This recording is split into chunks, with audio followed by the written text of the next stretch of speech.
Hello, I'm Emmeline. And I'm Kindy. And welcome to Stuff with Moms, a podcast about shows, stories, and enjoying life. Why are you laughing? I went right into the microphone. I couldn't hear it. Maybe it's not there. Or maybe we should just leave it.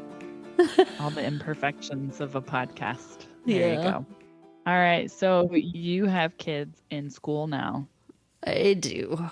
Boys started up school this week, and it was quite an adventure getting them there because we don't currently live in the house that's in the school district. We're traveling to and from the schools because we aren't in our house yet. But getting Lorenzo signed up for school was quite the, I don't want to say battle because it wasn't a battle, but it was more hoops than you should have to jump through to get your kid in public school. Like, it was kind of a little bit ridiculous. Oh, yeah. And he wasn't signed up for his classes until the day before school started.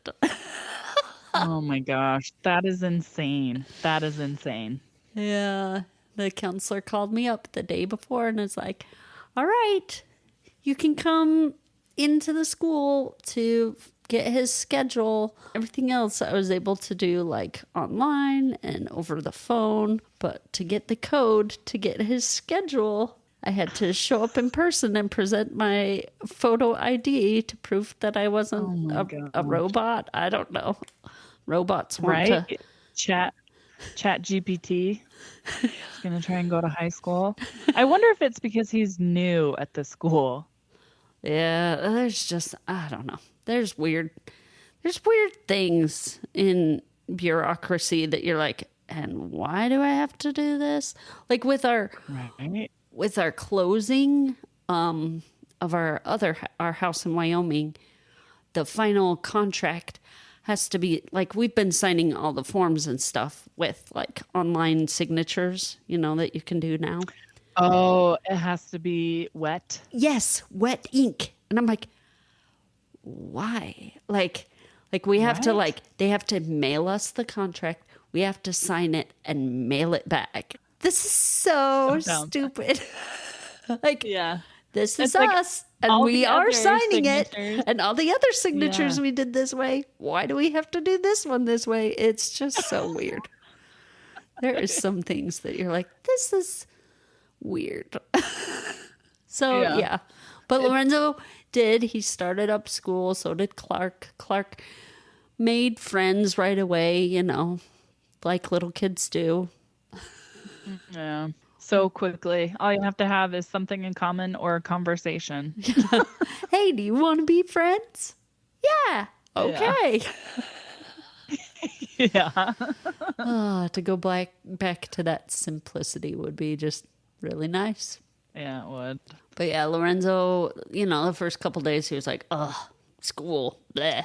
And then Friday he was like, it was nice. And I was like, oh, that was different. The other 2 days he was like, fine. But school. Yeah. Who wants to go? He had a fun time in his English class. The teacher was like, I want you all to write a recipe. And I was like, oh, so what'd you write? And he's like, I wrote a recipe for disaster. And then he told me all about how he named off like gross things and weird things. Like you have to take 72 hairs off of a dog that you buy and tickle your dad's feet with them and mix them with the mushrooms and the toilet water and mash it all up, put it in a pot with a fork in the microwave. And I'm like, oh yeah, that is a recipe for a disaster. That is awesome. Such an imagination. He is so creative. I love it. I am in the car for 5 hours every day. It's oh my gosh. An hour there, an hour back, and then there's, on the drive home, there's traffic. So it takes a while to get home, but it's a lot of time in the car for me. I mean, the boys are only in, half that amount of time, but still, that's a long time for them too. So we're very looking forward to moving into our house. Oh my gosh, for so many reasons. That's like the worst. Yeah. There That we is go. That was my tedious. week. How was yours? It was good for the most part. Thursday was not quite fun. I got a text from Emmeline's daycare. The owner was concerned about her hands and her feet, how they've seen it on other kids where their hands and feet kind of turn purple, but hers was like a deep purple, is what they said. It was probably like a dark red because she was freezing cold. And I think because of her Down syndrome, she gets colder and hotter quicker than the rest of us. You've mentioned it before. Yeah, and it's a theory. Like I've Googled it and they mention it, but I've never talked to her doctor about it, which I should to get some precautions. But I mean, basically, anytime we're outside, I have to keep her in the shade. And then when it's cold, I just try and keep her wrapped up. But it's also hard because she's trying to learn how to walk. And so I don't like having her in socks because that's hard. Although she did have shoes on Sunday and she actually kept them on and didn't throw a fit. So I think anytime we leave the house, I'm just going to put shoes on her. So I'm really hoping that she'll keep them on at daycare because she's also on tile. So I'm like, okay, I've seen this before where she kind of gets splotchy and it's like freaks me out every time, but I'm like, okay, this might be normal for her because I think I've brought it up with her occupational therapist a couple times and she's like, yeah, I don't know, it just depends, I guess. That's what she tells me half the time I ask her about things because every kid with Down syndrome is different. Like the illnesses or the abilities or disabilities that they can or can't do. So anyway, I'm like, okay, I'll stop in just to see, just to be safe, because I'm like 98% sure it's because she's cold. Mm-hmm. And so, because the day before I got her, she was freezing. And she was standing there at the gate. She was freezing. Like her legs were freezing cold. Her arms were freezing cold. I'm like, why the freak is it so cold in here? And so I get there and she's wrapped up in her wrap for her nap. And usually I have them take her out of her clothes because she gets really warm when she's sleeping. But she was so cold that I actually took her out of the wrap. I put her in her clothes. I wrapped her back up. And while I was there, my nose was cold. And the ladies have said that it's so cold there. And I'm Wow. like, why in the world does it have to be so cold? They're on the first level. Anders hangs out on the second level. So the basement. So it's like, why is it so cold in here? It's not like you guys are on the second floor and it's burning hot. It is freezing. Uh-huh. This is not an office. This is a house with children in it. And so I'm getting all worked up. And I got a text from my sister, Nikki, saying that she's going to go take Mason out to lunch and if I'd like to come. So I'm like, yeah, because it was his birthday that day. And Mason is your younger brother. So Nikki's the oldest and Mason's the youngest. And so I'm getting all whipped up and I text the owner. I'm like, she was freezing. She was too cold. Please watch this. Please, when she's inside, keep her in warm clothes. When she's outside, keep her in cooler clothes. And I just was so upset that my mind, I think also, I take anxiety medication. And so I think I was like a few days off of it because I forgot to take it. And thankfully that I remembered that day to take it, but it wasn't kicking in quick enough because I was getting all worked up. I started thinking about nonsense things like my child getting frostbite at daycare and what are the symptoms so that I can watch out for that so it doesn't happen. Oh, wow. So my mind is like going to extreme worst case scenarios. And I'm getting mad at myself because I'm not in there being more of a mama bear and yelling at this woman, even though that would not have solved anything. And I think the way I handled it was okay, but I'm paranoid in my motherness to begin with because I am afraid I'm not going to be a mother bear when I need to be to protect my children. And so I was like, I think I was like slightly disappointed in how I responded, but it was probably a good thing that I didn't go and talk to her as well, because I might have started to cry and I don't want her to see that. Or maybe that would have been like, you keep this place too cold. Please stop it. Anyway, I don't know. It did not help. In fact, the more I talk about it, the more I'm going to start crying. So I'm going to move on. So I'm getting all whipped up. I go to lunch at this yummy restaurant with my sister and my little brother. Aubergine Kitchen. It's this new restaurant, Mediterranean restaurant in Orem, and it was really good. It was really good. Anyway, but I was not in the mood to be social. But on the way home, I felt like so crazy that I imagined myself and my head shaking really, really, really, really fast that you like couldn't see. It was like a blur going back and forth on my neck. Anyway, so I was like, I could feel myself losing it. Thankfully, Matt was home and I started crying to him and telling him how awful everything was. And he was like, you're overreacting. Everything's fine. I was like, I know, but I still feel awful. And thankfully he listened and then told me what I needed to hear. So that was good. He kind of calmed me down. It's nice to have a sane-minded person in the house. It is. They save you from yourself sometimes. Oh my gosh, yeah. But Friday got better, and then Saturday we went, and Matt's dad turned 80 on Thursday as well. So his dad and my little brother actually have the same birthday, which is kind of cool. Yeah, I'll never forget their birthdays. Anyway, so we had this party that Matt's dad's wife, so his stepmom, planned. And it was really cool. It was nice because she invited her kids as well to this party. And it was really good to see them. And it was fun. There was a balloon curist. I don't know what they're called, where they like make all the things. They have a name? I don't know. I just made that up. Oh. I don't know if that's accurate. So Anders had her make him a dinosaur, and she called him Steve. I mean, this lady, she was hilarious because Matt's brother-in-law went over there, and he's a golfer. He goes, can you make me something related to golf? So she blows up this tiny little ball and writes one of the brand names on the balloon. Titleist? Like one of the really, yeah, I think that's what it was. Yeah, it was that one. And oh my gosh, it was hilarious. One of the girls asked for the Little Mermaid, and the balloon curist was like, C cup or D cup?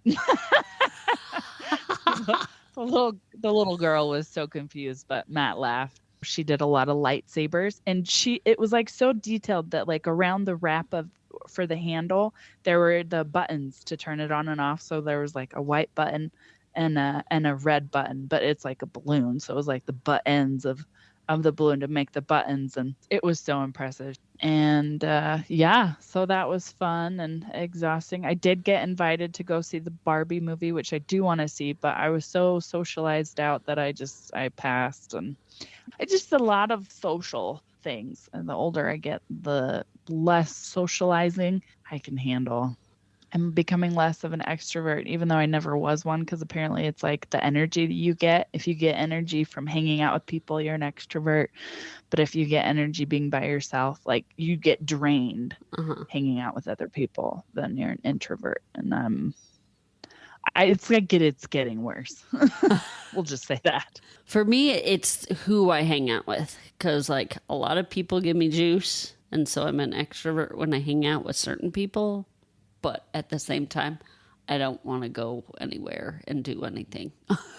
So every once in a while, I'll be like, I need to get out of the house. So you have our obscure holiday. So September 7th is Buy a Book Day. Yeah. I think books are great, and everybody should have more books. This day is celebrated to raise awareness about the dying book buying and book reading culture. Did you know that the U.S. adult population that read books has declined by 7% over the past decade? I'm actually surprised it's not higher. That seems low. But still, I would prefer that it went up instead of down. That would be better. Yeah, that's true. Buying books and reading them has been a declining habit among millennials and Gen Zs. So that's exactly what Buy a Book Day aims to remedy. So get out there, buy a book. You can look up recommendations. You can listen to a podcast to give you recommendations on books. There you go. You can look up that favorite author that you've wondered what they're writing now. If you have something that interests you, there's lots of good books out there that give you tips and tricks or, more insight into whatever hobby you have. If you aren't a physical copy kind of book person like me and you're good about having an ebook, get ebooks. Go buy a book on Buy a Book Day. I'm going to mark that in my calendar and buy something from the author you bought a book for me on. I can't remember her name, but Persephone, the chick who wrote Persephone. Oh, Sarah M. Eden. I think I'm going to treat myself. Okay, Kindy, That's all. you have our word of the week? Not acronym, Yes. right?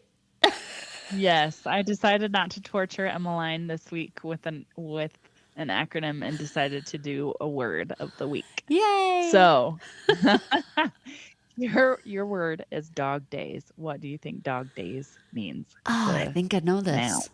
Noun. Yeah. Dog days is like a lazy day when you don't want to do anything. Kind of. It is relating to weather. So it is a plural noun that refers to the hottest time of year, which in the northern hemisphere is usually between July and September. So it can refer to a period of stagnation or inactivity suggestive of hot, sultry weather when it can be difficult to summon the energy required for hard work.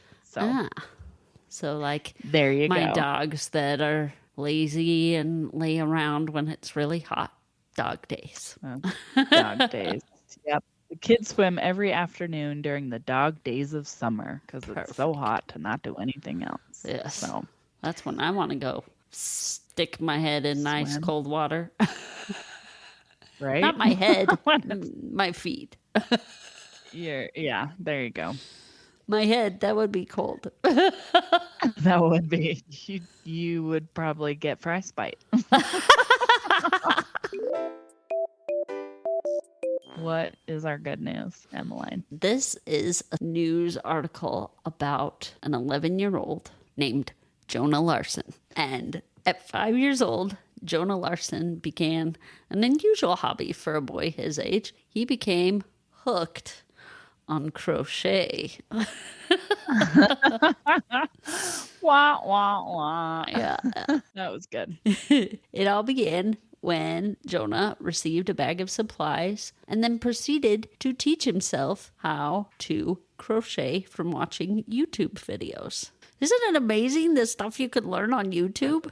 It is. It really is. You could Google and watch something on YouTube just about with anything. It's pretty neat. It is neat.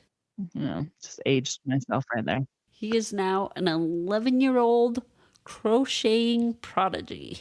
He's tackled complex projects that many adults would struggle with. He shares all his creations. His mom posts them on Facebook and an Instagram account. And they're amazing. He's really good. Yeah. There's pictures in this article that show like some of the stuff he's made. And it's amazing. So Jonah says this. He says, after a very hard, busy, chaotic day in school, it's just nice to know that I can come home and crochet in my little corner of the house while sitting by the one I love most, my mom. And I thought that was so cute. Aww, that is super cute.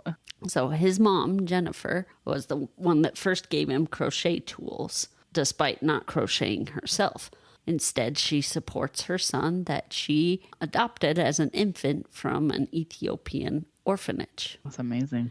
Now Jonah has his own business of selling what he makes. Because of his popularity, it's a self-sustaining endeavor, and he even saves some and donates it back to his former orphanage. He recently decided to take this commitment farther and opened up a GoFundMe page, which we will have in the show notes. This is a GoFundMe to the nonprofit orphanage in Ethiopia.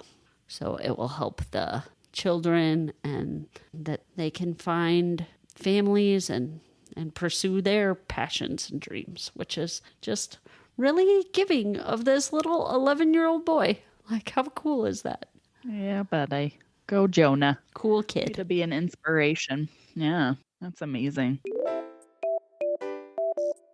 All right. Now, I have been looking forward to this story. Kindy kind of mentioned it to me, and I was like, wait, what happened? You need to tell us about that. You need to tell me about that. But how about tell it on the podcast so that other people can hear? Because it sounded cool, but I don't know anything about it. So, Kindy, you have a story for us. So this happened long ago when I was a wee lass of 5 or 6 years old, I think, maybe younger. I don't know. And I think my dad was still alive at the time. So we went to a river to swim in it for the day. It was like a park and there was a river near it. And so we brought things, of course, to swim in it. It's in Lehigh, Utah. And I don't know if I think people were in the water already. So I was going to go out into it. And it's one of those rivers where it's going a lot faster than it looks because the top is calm, but the bottom is like crazy intense fast. And it was high. I think it was the springtime. So all the snow melting from the mountains coming down and things. And so I start to swim out. I know how to swim, I think, at this point in my life because my older sister taught me lessons and I thought I had gone to swimming lessons, but I think it was just Nikki who taught me. And so I'm swimming and I am not able to swim back to the riverbank. So I can't swim back to it and I'm getting farther and farther from the spot I started. And so I'm swimming, trying, and I'm being pulled out. Like I can feel it getting faster. Like it is literally pulling me into the quicker parts of the river. And I don't know what everyone else is doing in my family, but my older brother, Tyrus, came and saved my life. I mean, who knows what kind of danger I was actually in, but pulls me out of this river. It could have been like the rest of my family was super close and we were all standing there, but he was right there and just could grab me from being whisked away by this river. I don't remember. I just remember nobody was really around me and I was getting pulled away. And so maybe he was like out of the water and everybody was like getting food and I just kind of wandered off or something. I don't know. I'll have to call him and ask him and get it from his perspective because it could be totally different and I could be way off. But what I do remember is being pulled away and not being able to get out of it. That's so true with like stories from childhood over time. Your remembering of it is distorted or whatever. And if you get together with your siblings and share a story, you all remember it differently. Yeah. Because there was a time where we had moved from Terra, Utah to Arkadelphia, Arkansas.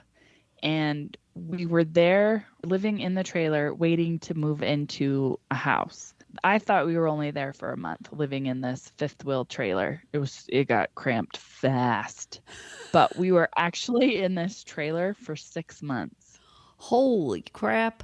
Yeah. So clearly there is some memory gap from when I was younger to now because I thought it was just a month, but it was actually 6 months. I don't know how long it felt like for my brother, but that's what he was told from our mom was that we were in that trailer for 6 months. Wow. So pretty long time. That is. Emmeline has our movie quote, so go for it. Good night, old woman. I can't hear a word you're saying, but whatever it is, I disagree with you. 100%. Kindy hasn't seen this movie yet, so we'll reveal what it is after we talk about our next bit. 10 things I hate about you. We're going to summarize the movie. We're going to talk about what we liked about it, what we didn't like about it. Emmeline will have our tally board, and then we're going to rate it 0 to 5 stars. We'll discuss if it's mom approved and what age group would be okay to watch it. And then we'll talk about the top 3 things. And this one is things we remember about high school. The Stratford sisters, Katarina and Bianca, are not allowed to date. Cameron, who just moved there, is instantly smitten with Bianca and learns to go on a date with her, he needs someone to take out her antisocial, abrasive older sister. So he recruits social outcast, rumored convict, Patrick, and he convinces upon Joey to pay Patrick to take out Kat. And then, to their surprise, Patrick and Kat fall for each other. So there's our little summary. All right. So what did you like about this movie? Well, when Joey goes up to Patrick, he's like, hey, I want you to date this girl.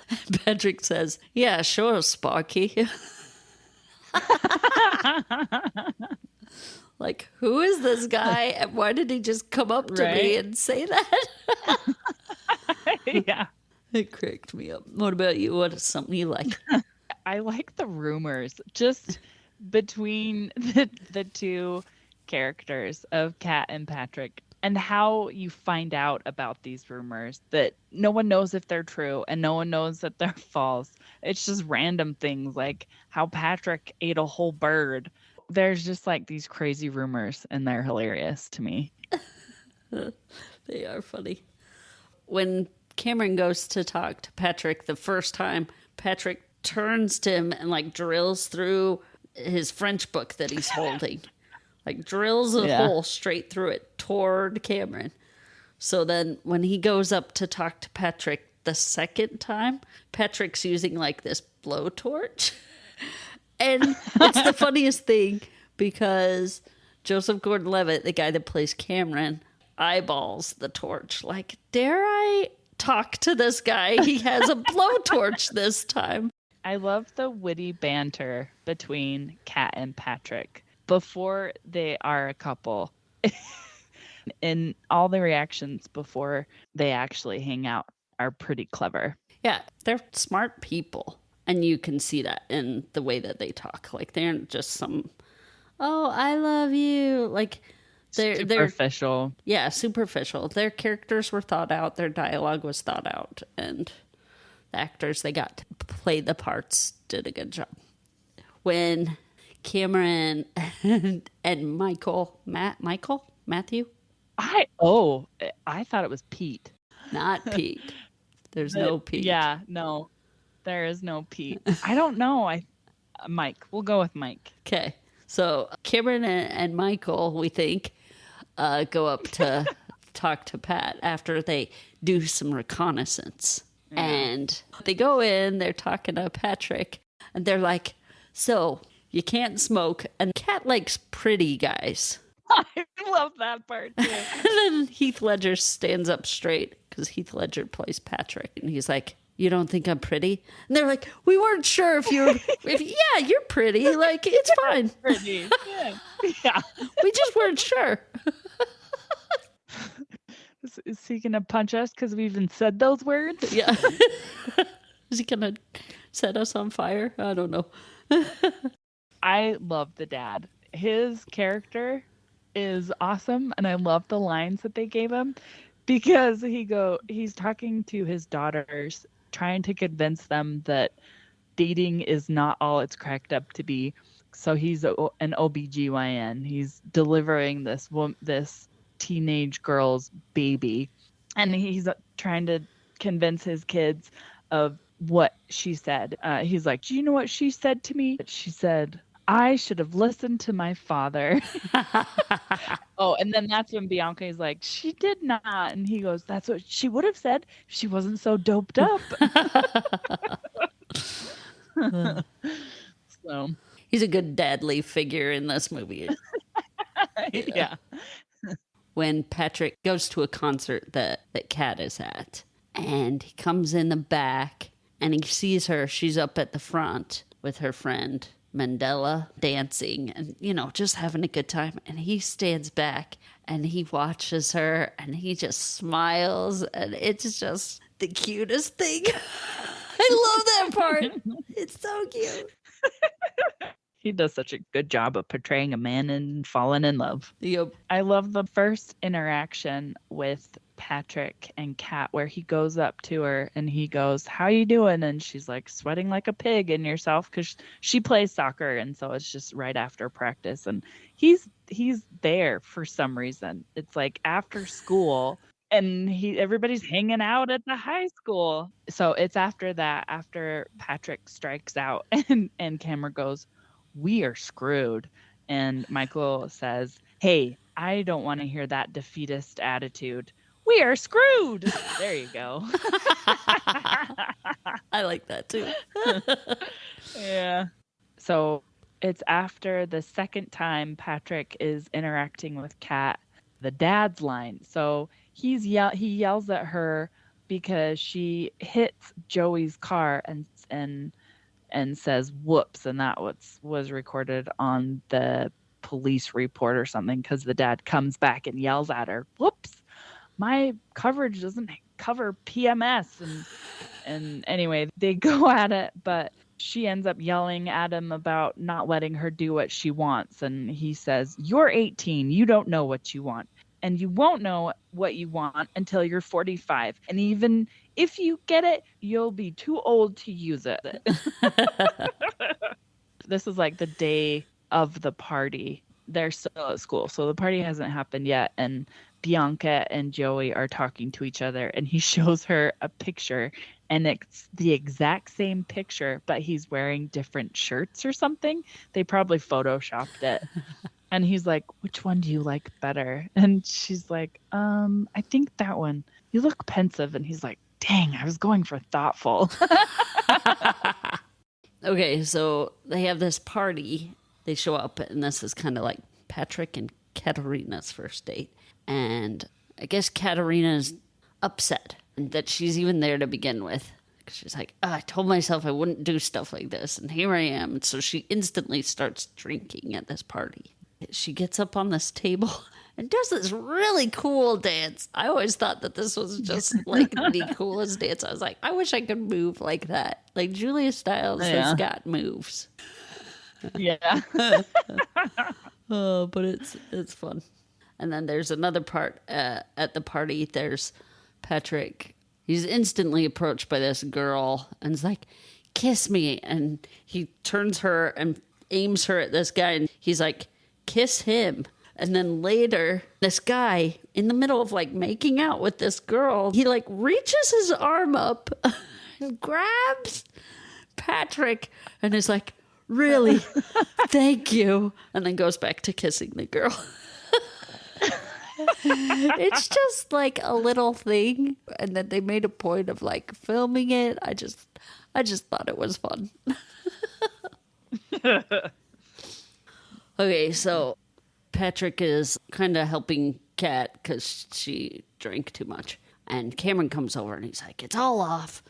I'm upset." Like, because Bianca kind of blows him off at the party for Joey. Oh, yeah, she goes to Joey, the model, and he's like, "Call it off. This is a bunch of bull. I'm upset." And Patrick takes him aside. He says this line, "Don't let anyone ever make you feel like you don't deserve what you want." And then he goes back to helping Kat. But I like that he just took the time to focus in and help this, I guess, budding friendship that they kind of have. Because it's a very unlikely friendship. Like, they would have never been friends if it wasn't for this strange, odd situation. Yeah. One thing, I guess, throughout the whole movie is I love that they allowed Heath Ledger.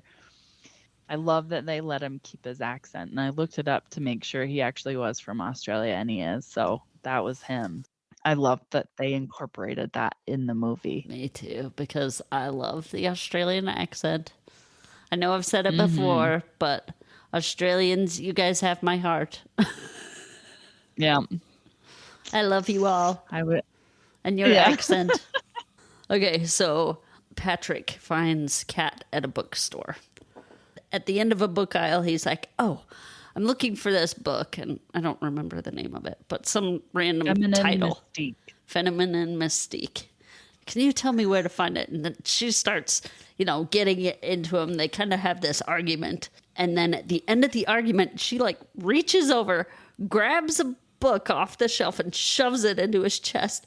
And it is the book that he asked for at the beginning of the argument. And I was just like, oh, that was so good. Yeah, it was good.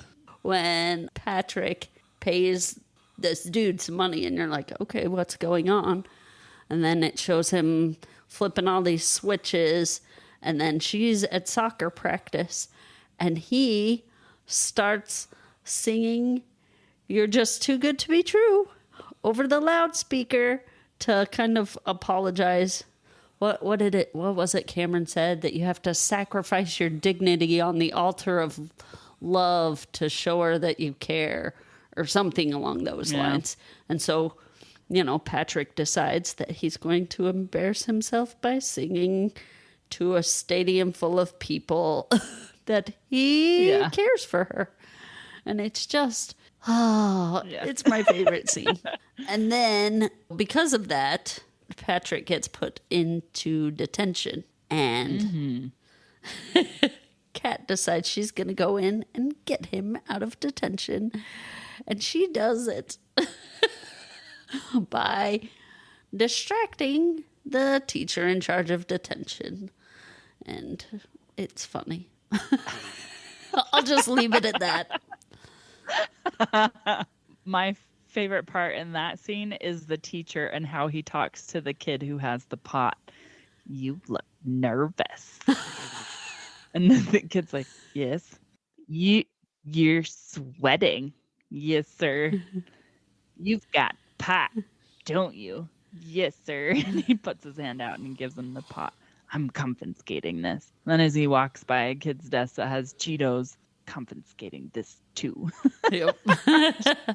And then they go and kind of have a fun date. They go out on the water and paddle boat, and then they go paintballing. And they're just having a good time paintballing. And you're like, oh, they're just loving on each other. And this is so nice. And then they kiss, and it's cute.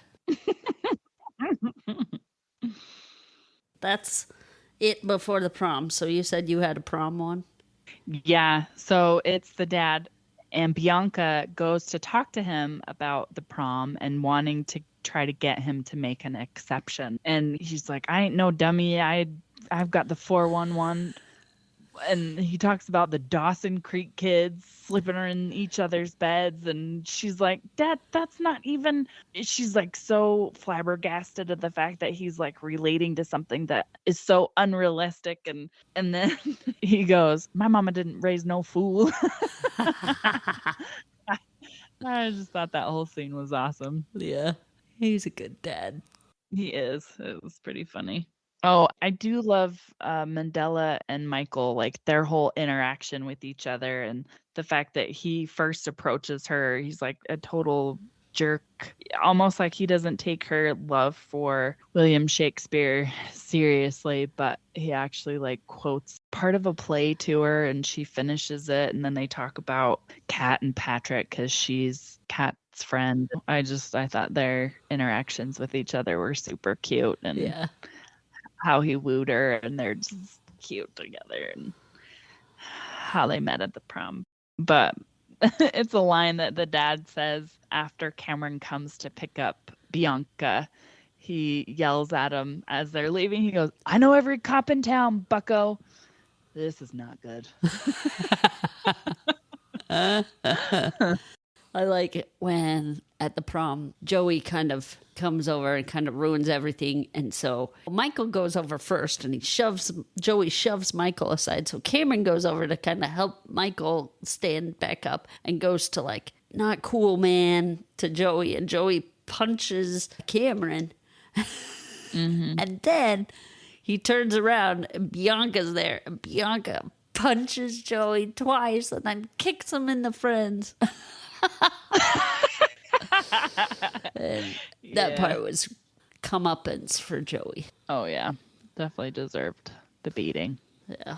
Even though it was by somebody who wouldn't have even broke his nose. Who knows? Maybe she learned the spot to hit. Yeah, probably. I loved Heath Ledger's acting. He's such a good actor, and it's just everything that it's almost like they wrote this for him. I don't know what he's actually like in real life, but he plays this character very well. He does. I thought he did a great job. I wanted to include one more thing, and it's Kat's poem. She tells him the 10 things I hate about you. And at the end, she finishes it with, I don't really hate you at all. I hate that I don't hate you. Not even a little bit. Not at all. It was a good summary of kind of how everything went down. And I thought it summed up the movie nicely. Or their relationship nicely, I guess. Okay, so what didn't you like about the movie? If you were done with all the things you did like. This go around was so weird because I've always liked this movie, but for some reason it didn't hit as good. Like I had a lot of things that I didn't like. I was going to go in crazy order, but I'll at least try to go in order of how it went. I hated how entitled the sisters were. Bianca was more obvious because Kat was like, whatever, I'm just going to do my own thing. But Bianca was like, ugh. No thought to anybody else. Yeah, it was mostly Bianca, but Kat had a little bit, but not as bad as Bianca. Like she was just a brat. Even towards the end, she's like, whatever. That's true. They are. Kat's English teacher actually points it out at one point. He's like, fine, go ahead and go. Oh, next time you go storming in the PTA, why don't you storming the PTA, why don't you ask them why they can't buy a book written by a black man? Yeah. And then the 2 white dudes who pretend to be black are like, that's right, man. But yeah, he's kind of just like, you complain about lunch meat when there's so many more important things to fight about in this world. They're entitled. I didn't like Joey's character, how he draws private parts on things. I'm like, geez, does this kid not have a life? He's entitled too. Oh, it's a movie about entitled people. Pretty much. I didn't like the car scene where he's driving her home. She all of a sudden becomes sober and is totally fine and having these conversations with him. And then it's super random. And all of a sudden they're talking about her dad and then who she wants her to be. And it's like, that doesn't even come across in his discipline because he's disciplining both of them equally. That's where I was like, the whole entitled thing where he might not pay for her education. It's like, ugh. I was so annoyed by that scene because it's like all of a sudden they're talking about her dad and what's with your dad? It's like, where does this come from? Don't attack Kindy's favorite character. Yeah, I'll get you. I always loved this movie and I'd watch it all the time and it would be in the background and I'd watch it. But this go around, I think it's because I was actually like, okay, I have to have an opinion about it maybe. I don't know. But this go around, I was more annoyed with a lot of things. Or maybe I just didn't pay attention to it because it's a very superficial movie. And so that's about as far as I went with it. But actually paying attention to it, I have a lot of feelings about it. Anyway, that was one of them.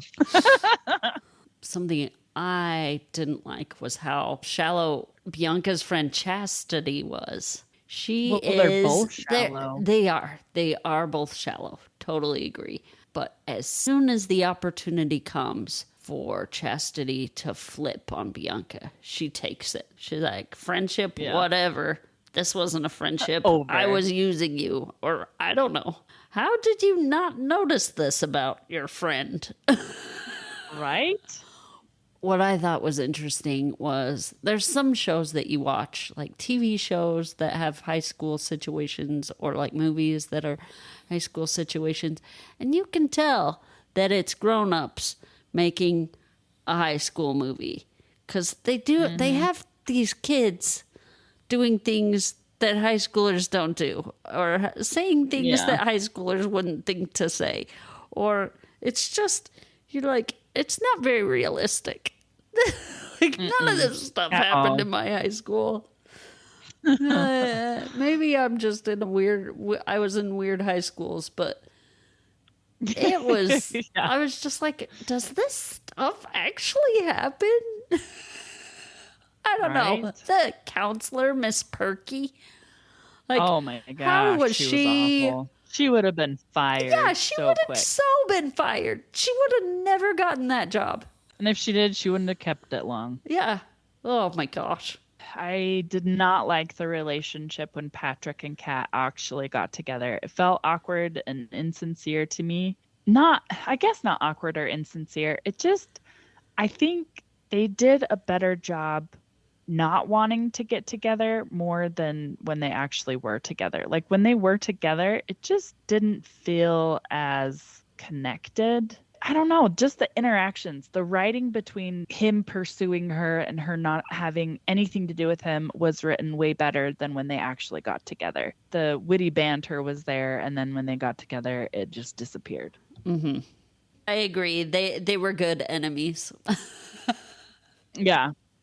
Another part too where it's like she's her own person. She doesn't do anything anyone expects her to do. But yet there's times where she's looking around and then she interacts. Like at this point in her life, she should, I mean, granted she's portraying a high schooler, which no 18-year-old really knows what they want, but you go from she is going with the crowd, going with what's expected of her in 9th grade, to she's looking around at the crowd to then respond. Like the 2 times that it happens. So it's when he sees her at the club and it gets really quiet and he's yelling how sexy she is. All the ladies around are laughing and then she laughs after they laugh. I don't know what they were trying to hit with that. I just didn't like it. I thought it was really dumb. For me, that part was she was trying not to laugh. Because have you ever been in those situations where you're like trying not to laugh, but when everybody else laughs and you're trying not to laugh, it just makes it come out of you? Yeah, because I guess they're trying to portray that she's starting to like him because she's like, why are you following me? Are you going to ask me out again? And then he's like, no, I'm just trying to enjoy the music, and she hangs around. So I guess that's what they were trying to do. But then she does it again at the soccer when he starts singing, and she looks around at everybody's reaction instead of just watching him and reacting how she would react. Like she looks around for everybody else's reaction again. I thought that was really poorly portrayed, where she's supposed to be this confident high school girl and she isn't. I just thought those moments were kind of off from what they were trying to portray her character to be. I thought it was telling into the play Taming of the Shrew, because Taming of the Shrew, she still cares what people think. Even though she says she doesn't, she still does.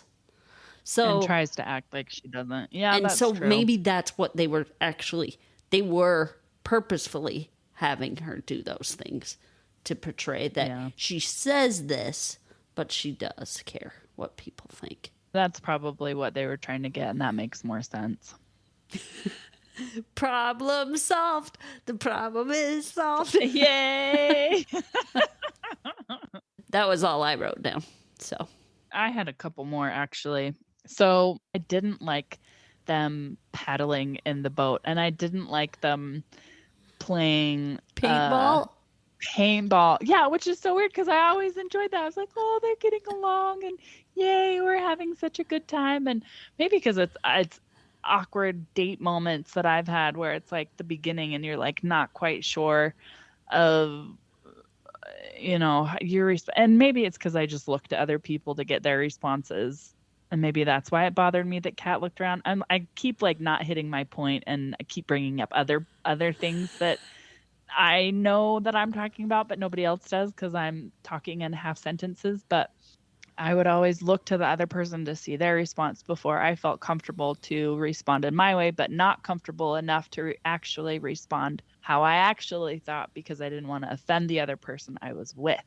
Anyway, I didn't like it because it felt like a commercial, like, this is what you can do when you're in Washington. I don't know why. For whatever reason, that's how it came across. Oh, okay. Also, I didn't like some of the lines, like the one where she finds out that Joey paid Patrick to go out with her by the person she hates. She's like, I knew this was a setup.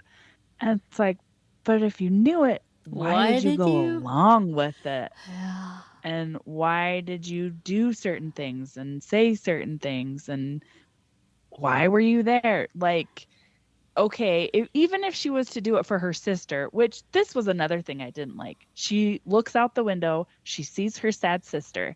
Okay, the next thing you see her going to the prom. So that's sweet. She's going to the prom for her sister. And yet she's like totally cool with talking to Patrick after he says that she needs to go to therapy. That part drove me crazy as well because she's trying to talk to him about something, and that's what he says to get her off her back, is that she needs to go to therapy. I think that's so aggravating because it's manipulative. Yes. It's like you can't have a conversation about this, and it's like if he's going to be manipulative over something that he's doing that he would upset you, then how would he be in future situations? Correct. Like this is kind of telling of his character. And I hated that. But then they meet at the prom and everything's fine. And she's like, sorry, I questioned your motive, which I get. But at the same time, I'm like, but you can't just dismiss this reaction from him. And you were going for your sister. And then you knew that this was a setup and you still went along with it. I thought that line should not have been in there. I agree. They shouldn't have had that line in there. They wanted to show that he was having a hard time with this situation he's in because he is falling for the girl. He doesn't want her to find out that he only started dating her because he was paid to, right? And it shows that instant in the car that, you know, she leans up to him to kiss him and he's like, you can see him. He's like, I like her. I want to kiss her. But he's like, I'm getting paid to do this. I shouldn't go kissing this girl. Like you can see that that's like what he thinks. Yeah. And good for him, like great acting. But so he's kind of just he's angered about it that he's doing this and it's he's angry at himself and taking it out on her. Yes. I still didn't like it though. I agree. That is an awful line. Okay. So now we got our tally board. And I picked one from all our four main characters. And see, I picked this one because I was like, oh, I love Heath Ledger's smile, like his tooth smile. Like it's so wonderful. So big. I love it. Yeah. But, you know, I was thinking, I'm like, yeah, he looks pissed off through most of this movie, right? Yeah, he does. Okay. So he doesn't smile that much. Holy crap, I was wrong. So how many Patrick smiles do you think there were? 21. 49. Holy cow, that is a lot. Yeah. I was like, there isn't that many. And then I kept tallying them up. I'm like, there's a lot of these. Okay. Katarina annoyed scowls. 12. 28. How many different Bianca outfits did we see? 12. Right on. 12. Nice. Good job. That's sweet. Okay, and Cameron nodding. 36. Oh, nope. 20. 20, yeah. Oh, okay. Not as much. He nods a lot. He does nod a lot. Yeah. He's like, yeah, okay. I'll go with it. This one was subjective. songs I wanted to sing along with. There were 9 of them. Yeah, there were a lot of good songs. And then Shakespeare mentioned was 3 times. Was the movie title said in the movie, Kindy? You know what? I don't think so. So the movie title is not said in the movie. Yes. This is the first or second one. Is this the second one that we've had? I think it's the second where the one. title's not said? Yeah, I think so too. I can't remember the first one for some reason. Yeah, me either. Now it's going to bug me. Me too. Hold on. I can look. Is it coming? Oh. Beautiful Creatures. Ah, that's right. That one. Okay. I will give my ranking first because I think I always make you go first. So I'll go first this time. I give this movie 3 stars. It isn't as great as I remembered as a kid because, like Kindy was saying, age well. I watched this movie a lot growing up, and I was just not growing up when I was a teenager, and not a lot. I've watched it a few times, and I really enjoyed it, and I didn't enjoy it as much as a grown-up. Well, mine is a 2. Okay. I think because I was so bugged about it, and I was bugged that I was bugged. So I think that amplified my dislike for this movie this go around. There's so many fun scenes in it, though. There are. Yeah. But you can find those on YouTube. So if you aren't in the mood to watch the whole movie, you can watch just on YouTube. Is it mom approved, Kindy? Who will we let watch the show? I don't know. I don't want any of my kids to watch the show. There's drug references. There's boob and penis drawings. There's but they're disrespectful towards adults. Yes. Like the girls are such brats that they are horrible role models. They are. But I mean, it's not like you watch movies for role models, really. But. At least not these type movies. What age would you say, Kindy? Probably, I'd say 16 and up. Yeah, I was going with 14 or 15, but I like your answer better, 16 and up. Now, top 3 things we remember about high school. All right, you go first. You want me to go first? Okay. I went to 3 different high schools. I was wondering how many there would have been for you. Yeah, so my freshman year, I was a Hampshire whipper. My sophomore year. Wait, where was this hamster whipper? Not hamster.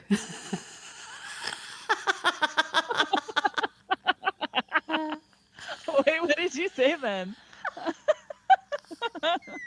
Oh.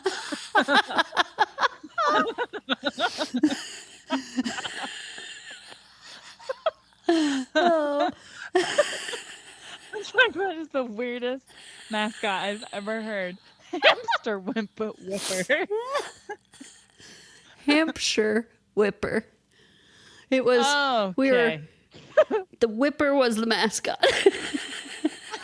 Oh, okay. Hampshire was the name of the town. Okay. Hampshire. All right. That makes way more sense. Hamster whipper.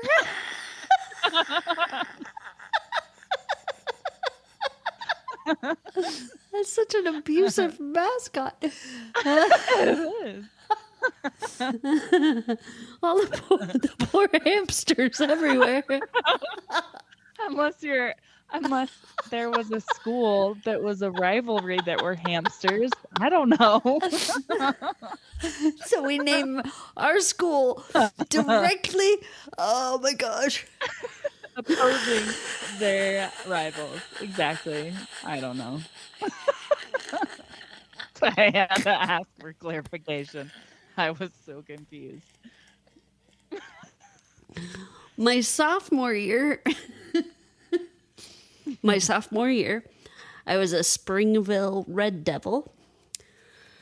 And then my junior and senior years, I was a Lehigh Pioneer. Mm-hmm. But it was interesting going to the 3 different high schools. So that's something that I really liked. You'll have to go into more detail about that later. Yeah.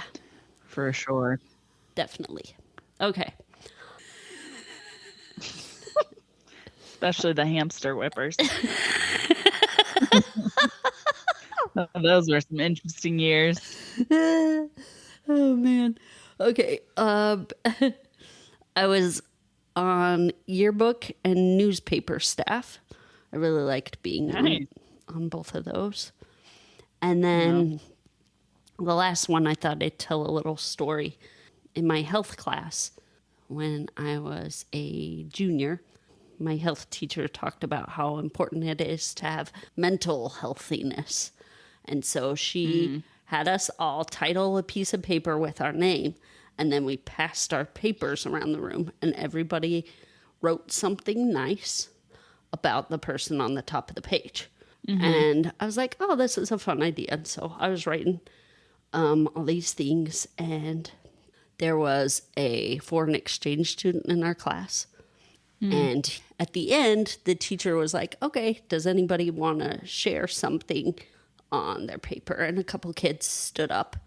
The foreign exchange student got up, and he's like, he read the nice note that I wrote on his paper.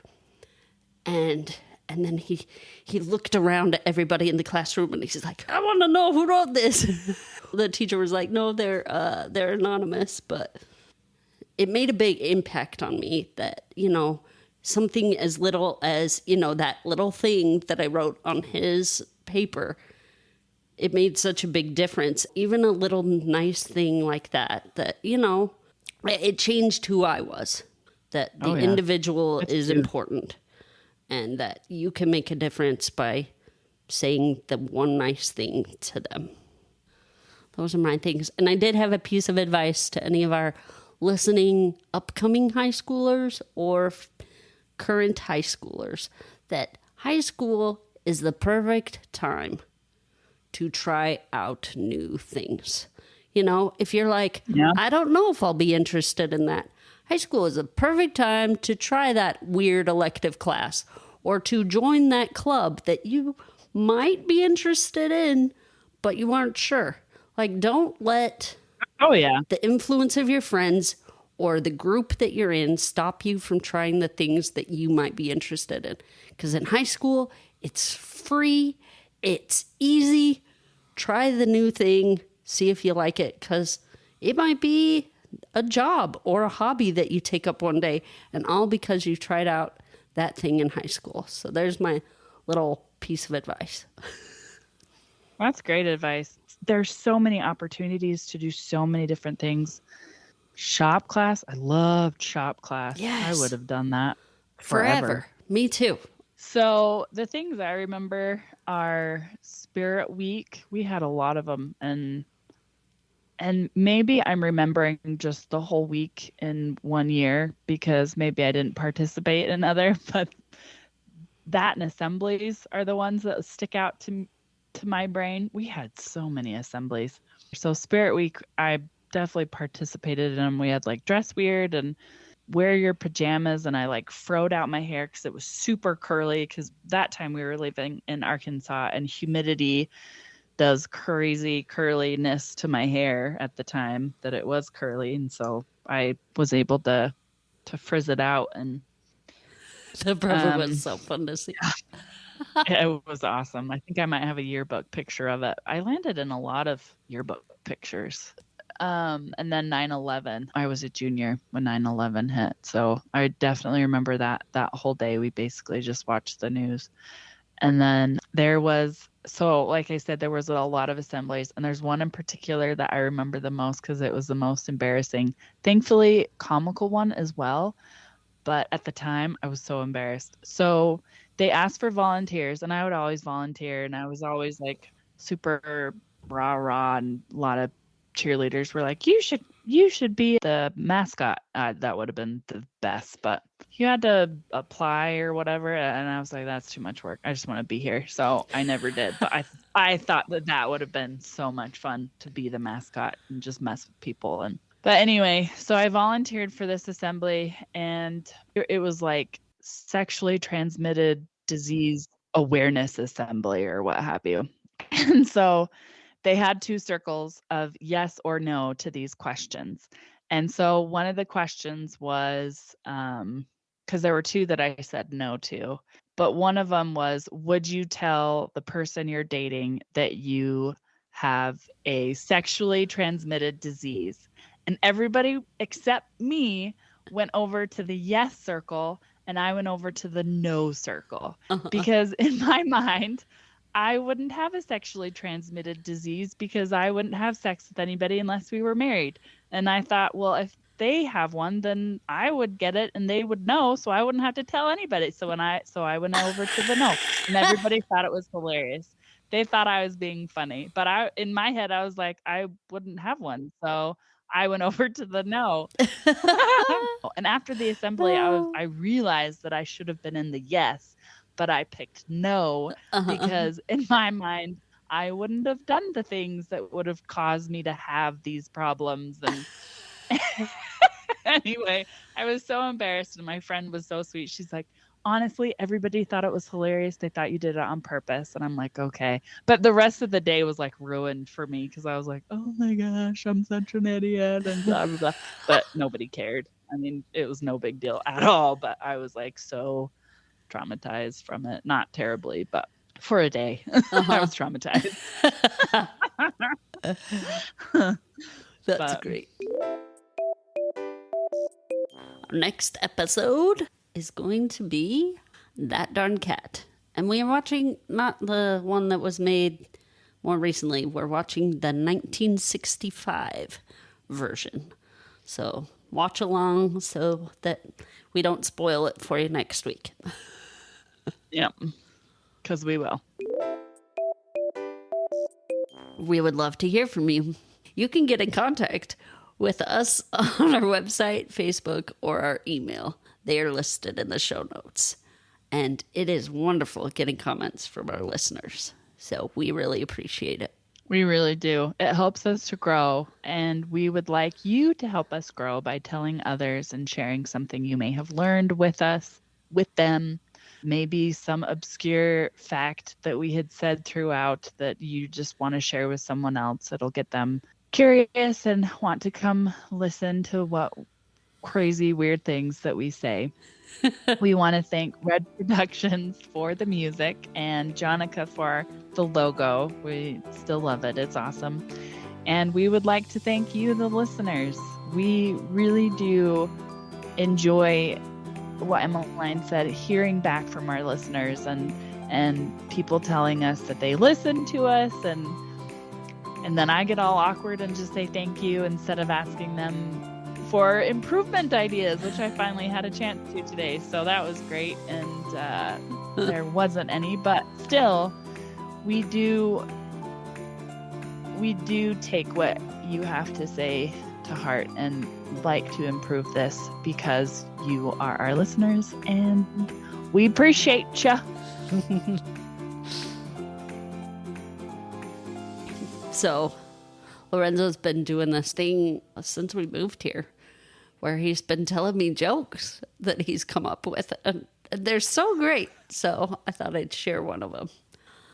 He said, Mom, where do cats go to jail? Where did they go to jail? Did you guess anything at all?